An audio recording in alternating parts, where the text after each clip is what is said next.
Break के बाद स्वागत है आपका राजधानी एक्सप्रेस में। तमाम खबरों की बात करेंगे, जहां केदारनाथ विधानसभा सीट पर मतदान जारी है, उपचुनाव की प्रक्रिया जारी है। यहां पर 6 प्रत्याशियों का भाग्य ईवीएम में कैद हो चुका है और 90,000 से ज्यादा मतदाता चुनेंगे विधायक।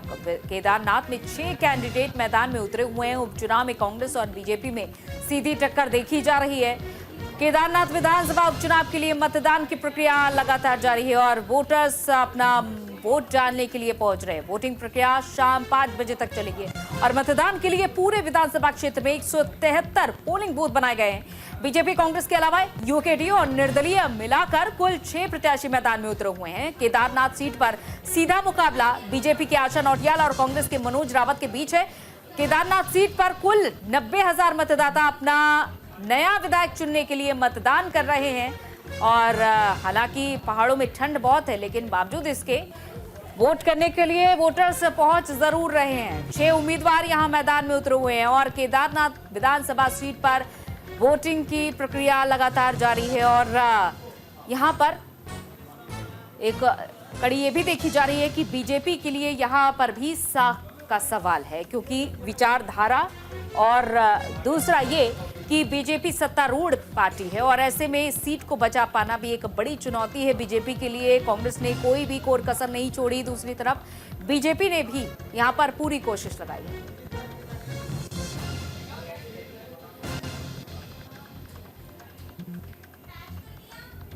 तो देखिए, केदारनाथ में उपचुनाव हो रहा है और केदारनाथ विधानसभा सीट पर वोटिंग की प्रक्रिया जारी है। कांग्रेस से मनोज रावत चुनावी मैदान में उतरे हुए हैं।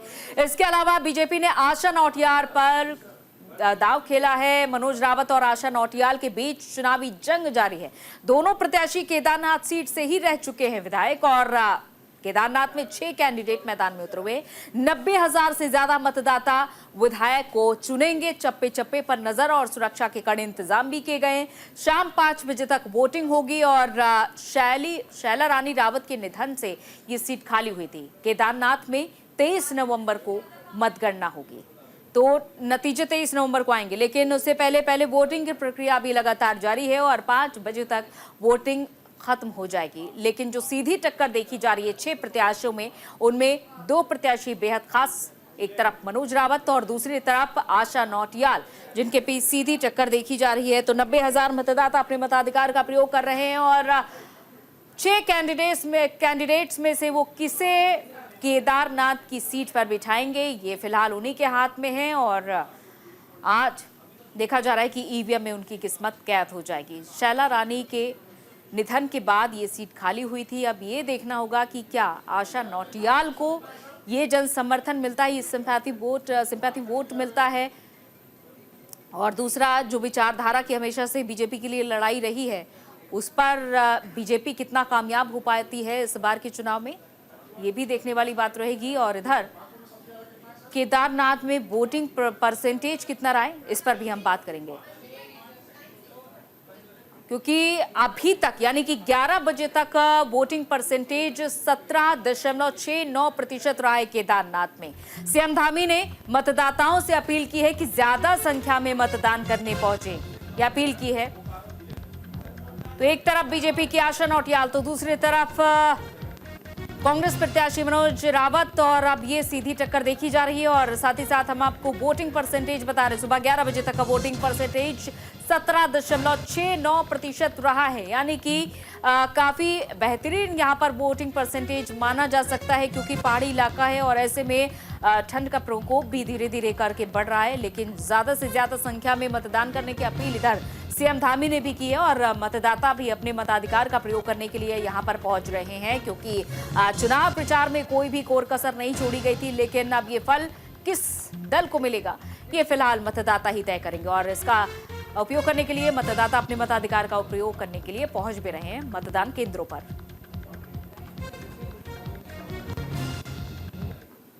केदारनाथ विधानसभा के सभी देवतुल्य मतदाताओं से अपील करता हूं कि अधिक से अधिक संख्या में आकर मतदान करें और अनवरत विकास जो हमारे आदरणीय प्रधानमंत्री नरेंद्र मोदी जी के नेतृत्व में श्री बाबा केदार धाम का भव्य और दिव्य निर्माण कार्य चल रहा है। केदारपुरी में और श्री केदारनाथ विधानसभा में जो विकास के कार्य चल रहे हैं उनको गति देने में अपना सहयोग प्रदान करें। और आज महाराष्ट्र और झारखंड में भी मतदान हो रहा है। मैं वहां के भी सभी मतदाताओं से अपील करता हूं कि सभी मतदान में भाग लेकर डबल इंजन की सरकार बनाएं, भारतीय जनता पार्टी और एनडीए के प्रत्याशियों को विजय बनाएं। और इधर केदारनाथ विधानसभा सीट पर उपचुनाव लगातार जारी है। बीजेपी प्रत्याशी आशा नौटियाल ने वोट डाला है। केदारनाथ से बीजेपी उम्मीदवार है आशा नौटियाल, और आशा नौटियाल ने वोट डालने से पहले पूजा अर्चना भी की। बीजेपी उम्मीदवार ने जीत की कामना की है। और इधर कांग्रेस उम्मीदवार मनोज रावत ने भी मतदान किया है। बनज बूथ पर कांग्रेस उम्मीदवार ने वोट डाला, मतदाताओं से बड़ी संख्या में वोट करने की अपील की है। तो ये अपील की जा रही है इन नेताओं की ओर से भी, और साथ ही साथ जनता आज वोट डालने के लिए पहुंच रही है। तो केदारनाथ विधानसभा उपचुनाव के लिए वोटर्स पहुंच रहे हैं वोट का प्रयोग करने के लिए, और दूसरी तरफ आशा नौटियाल भी पहुंची मतदान केंद्र पर अपना वोट डालने के लिए। बीजेपी प्रत्याशी आशा नौटियाल और मनोज रावत, कांग्रेस उम्मीदवार मनोज रावत ने भी वोट डाला है। देखिए, मैं जीत को लेके तो पूरी आश्वस्त हूँ, और अभी ओंकारेश्वर मंदिर बाबा केदारनाथ के शीतकालीन गद्दी स्थल से आप सभी केदारनाथ के विधानसभा के मतदाताओं से मेरी अपील यही है कि मतदान करें और भारतीय जनता पार्टी के पक्ष में करें, ताकि हमारा सनातन आगे बढ़ता रहे। अनुज अवस्थी हमारे संवाददाता जुड़ चुके हैं इस खबर पर। अनुज, आज केदारनाथ में विधानसभा उपचुनाव हो रहा है, वोटिंग की प्रक्रिया भी जारी है, लेकिन अगर बात करें यहाँ पर जन समर्थन की, किसके पक्ष में जाता हुआ दिखाई दे रहा है? क्या आशा नौटियाल को सिंपैथी वोट मिलने की यहाँ पर उम्मीद है? बिल्कुल, अगर केदारनाथ विधानसभा की अगर बात करें तो उपचुनाव लगा सुबह 7 बजे से ही वोटिंग की शुरुआत हो गई थी। उसके बाद अब चूंकि 11 बज चुके हैं, और 11 बजते बजते जो वोटिंग परसेंटेज है वो 17.76% के आसपास ये वोटिंग परसेंटेज पहुंचा हुआ है। सुबह की अगर बात करें तो बीजेपी की जो उम्मीदवार है आशा नौटियाल, उन्होंने सबसे पहले ओंकारेश्वर मंदिर, जहां बाबा केदारनाथ की डोली रखी जाती है, वहां पे बाबा के पहले दर्शन किए। उसके बाद जाकर के उन्होंने वोट डाला, अपने मत का प्रयोग किया। उनका साफ तौर पे कहना है कि अगर जनता हमें जो है जिताती है तो हम जो केदारनाथ जो विधानसभा है उसकी जो मूलभूत दिक्कतें हैं, चाहे वो बिजली हो, चाहे वो पानी हो, चाहे वो रोड हो, चाहे वो लोगों को राशन लाने की दिक्कतें हो, तो ये जो मूलभूत दिक्कतें हैं उनको हम सबसे पहले जो है उनका निराकरण करेंगे, क्योंकि हम जनता से हैं और जनता के बीच में ही रहना जानते हैं। ऐसा जो बयान है वो आशा नौटियाल ने दिया। उसके बाद अगर बात करें कांग्रेस से जो जिनको कैंडिडेट है मनोज रावत, उन्होंने अपने मताधिकार का प्रयोग किया। तो लगातार प्रक्रिया शांतिपूर्वक चल रही है। हालांकि चूंकि इस बार जो राज्य निर्वाचन आयोग है उसने करीब 175 जो केंद्र है वहां पे सीसीटीवी से लैस किया हुआ है, वहां पे हर जगह पे सीसीटीवी लगे हुए हैं मतदान शांतिपूर्वक हो। इसको लेकर के भी उन्होंने रणनीति बनाई है। जो आईएएस अधिकारी है, जो वहां के जिला निर्वाचन अधिकारी है सौरभ गरवाल, उन्होंने भी जो है पूरी रणनीति बनाई और वो अपील कर रहे हैं ज्यादा से ज्यादा मतदाताओं को कि वो घर से निकले और जाकर के वोट डालें। क्योंकि पहाड़ का टाइम रहता है तो पहाड़ में सुबह जो है सबसे ज्यादा ठंड रहती है, लेकिन अब जैसे जैसे दिन चल रहा है वैसे वैसे लोग बाहर निकल रहे हैं, चाहे वहां की महिलाएं हो, चाहे वहां के पुरुष हो, चाहे वहां पे युवा मतदाता हो, जो वहां के यूथ है, वो सभी लोग जो है लाइन लगा करके वोट डाल रहे हैं। इसके अलावा अगर बात करें, चूंकि सौरभ गहरवाल ने इस बात को भी बताया कि हमने 4 से 5 बूथ ऐसे बनाए हैं जिसमें केवल दिव्यांग है, महिलाएं हैं, महिला बूथ बनाया हुआ है, पिंक बूथ बनाया हुआ है। पहाड़ में भी पिंक बूथ बनना अपने आप में एक अलग ही दिखाई देता है, क्योंकि पहाड़ की अपनी माफ कीजिएगा, पहाड़ की अपनी अलग ही चीजें दिखाई देती है। तो इस वजह से वहां पे पिंक बूथ भी बनाया गया। पिंक बूथ के साथ साथ उन्होंने दिव्यांगों के लिए भी एक बूथ बनाया, जिसमें जो दिव्यांग है वो आकर के वहां वोट डाल सकते। और सभी से अपील करी गई है कि पहले मतदान फिर जलपान, पहले आप मतदान करें, अपने मताधिकार का प्रयोग करें, ये आपका अधिकार है। और साथ ही साथ बीजेपी, कांग्रेस, इसके अलावा कई ऐसे निर्दलीय उम्मीदवार हैं जो अपनी जोर आजमाइश कर रहे हैं। अब चूंकि ये फैसला देखने को मिला है, चूंकि 23 तारीख को जो है वोटिंग 23 तारीख को गिनती है, उस पर पता चलेगा कि किसका भाग्य बाबा के आशीर्वाद, चूंकि केदारनाथ विधानसभा भी है और बाबा केदार का दरबार भी है। अब ये पता चलेगा कि बाबा केदार का आशीर्वाद किसे मिला है, बीजेपी को मिलता है या कांग्रेस को मिलता है या निर्दलीय उम्मीदवारों को मिलता है। जी किसे मिलता है ये आशीर्वाद, ये फिलहाल देखना होगा। हालांकि इस दौरान अनुज पूरी कोशिश बीजेपी की ओर से भी की गई और कांग्रेस की ओर से भी की गई, क्योंकि शैली रानी रावत के परिवार से मिलने के लिए पहुंचे थे हरीश रावत, और दूसरी तरफ ऐश्वर्या रावत जो उनकी बेटी हैं वो भी लगातार बीजेपी के लिए चुनाव प्रचार का हिस्सा रही हैं। बिल्कुल, शैला रानी रावत वहां से विधायक थी, उसके बाद उनकी मृत्यु हो गई थी। मृत्यु के बाद चूंकि राजनीति इस कदर बढ़ी कि ऐश्वर्या रावत ने पहले जो है बीजेपी से बगावत कर दी थी, लेकिन उसके बाद की अगर पहुंचे और वहां उन्होंने जो है आश्वासन दिया, उसके बाद बीजेपी का जो पूरा अमला था वो वहां पे पहुंचा और पहुंच करके उसने ऐश्वर्या रावत को जो है मनाया। मनाने के बाद अब वो चूंकि चुनाव प्रचार भी कर रही हैं बीजेपी के लिए, बीजेपी के जो प्रत्याशी उनके लिए वोट भी मांग रही हैं। साथ ही साथ मुख्यमंत्री पुष्कर सिंह धामी ने भी वहां पे योजनाओं का पिटारा खोला। तो हालांकि चूंकि बीजेपी को ये फायदा जरूर मिल सकता है, लेकिन कांग्रेस वहीं जो मुख्यमंत्री पुष्कर सिंह धामी ने दिल्ली में जाकर के जो केदारनाथ धाम के लिए बोला था, भाषण दिया था, केदारनाथ धाम का निर्माण कराया जा रहा था, तो उस एवज में उसका फायदा उठा सकती है कांग्रेस। प्रचार करने पर कांग्रेस की जो मुख्यमंत्री या बीजेपी की सरकार ने इस तरीके के कारनामे किए कि केदारनाथ अब दूसरा बना रहे हैं। लेकिन फिलहाल अब जनता के पाले पे गेंद है कि जनता किसे राजा बनाती, जनता किसे राजा बनाती है, जनता के पाले में भी और जनता के हाथ में। बहुत बहुत शुक्रिया अनुज तमाम जानकारी के लिए। तो आज केदारनाथ में उपचुनाव हो रहा है और किसका दाव चलेगा ये तो फिलहाल जनता के हाथ में है। और हालांकि शैला रानी रावत के निधन के बाद केदारनाथ सीट खाली हुई थी और यहां से इस बार आशा नौटियाल को प्रत्याशी बनाया है बीजेपी ने। हालांकि ऐश्वर्या रावत, जिसका जिक्र अभी हमारे संवाददाता कर रहे थे, ऐश्वर्या रावत जो कि शैला रानी की बेटी हैं, उनके निधन के बाद वो बीजेपी से खासा नाराज हो गई थी। हालांकि तमाम मनोबल के बाद ऐश्वर्या रावत चुनाव प्रचार भी करती रही और आज चुनाव भी हो रहे हैं।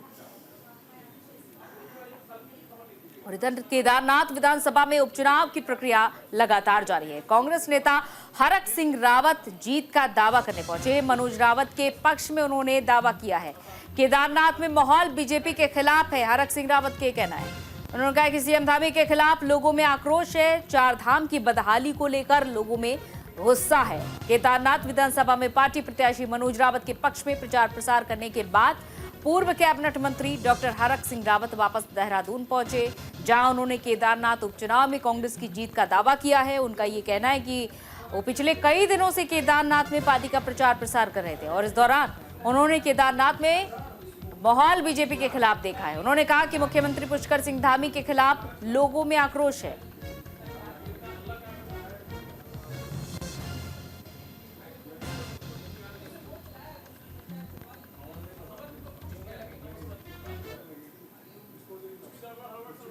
जिस तरह वहाँ गया हूँ तो मैं इधर चोपता से लेकर चंद्रनगर से लेकर पूरे अगस्त मुनि पूरा क्षेत्र में घूमा हूँ, भीरी से लेकर और वहाँ रामपुर, सीतापुर, ऊखीमठ, अगस्त मुनि, मैंने सभी जगह जनसभाएं की और कार्यक्रम किए हैं।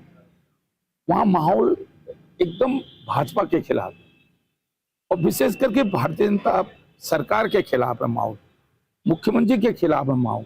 इसलिए खिलाफ है कि कहीं ना कहीं लोगों को ये लगता है वहाँ कि हमारे साथ अच्छा व्यवहार नहीं हो रहा है, सौतेला व्यवहार हो रहा है। ये एक माहौल इस तरह का वहाँ बना हुआ है।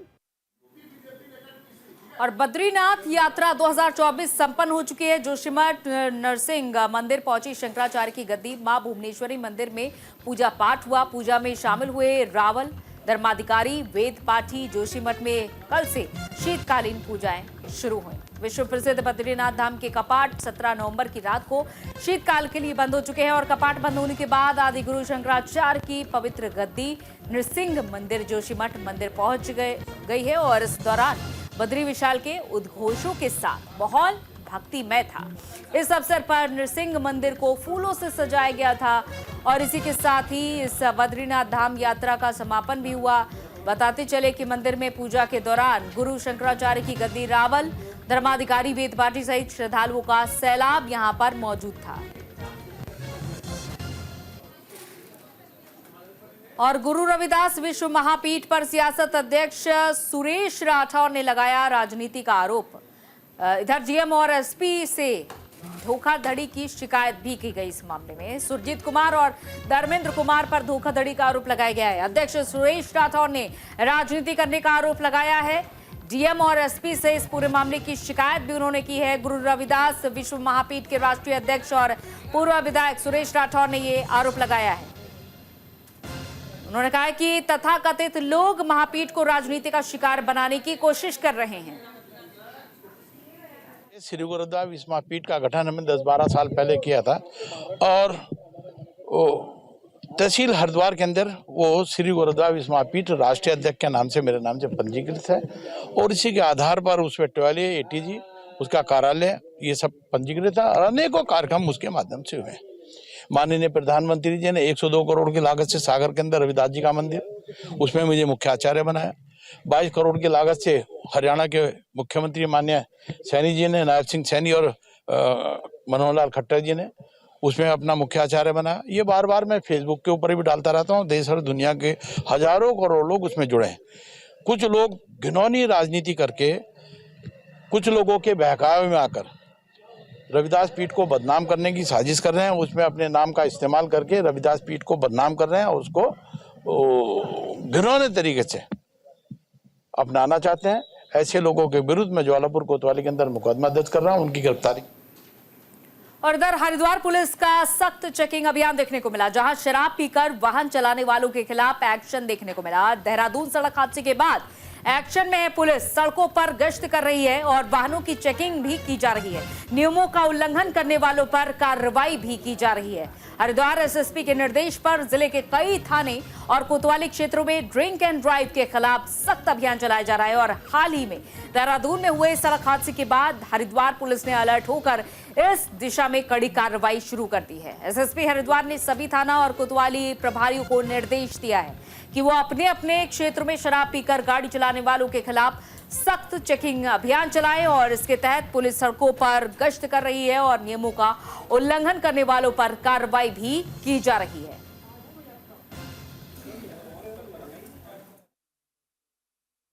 हरिद्वार में काफी सघन चेकिंग की जा रही है, तो अभियान चलाया जा रहा है जिसमें जो लोग ड्रिंक एंड ड्राइव करते हैं, ड्रंकन कंडीशन में गाड़ी चलाते हैं, उनके काफी मात्रा में वाहन भी सीज किए गए हैं। और इसी के साथ साथ होटल ढाबों में भी चेकिंग अभियान चलाया जा रहा है। तो चलिए, इसी के साथ राजधानी एक्सप्रेस में फिलहाल इतना ही, लेकिन खबरों का सिलसिला अभी भी जारी है। बने रहिए न्यूज इंडिया के साथ।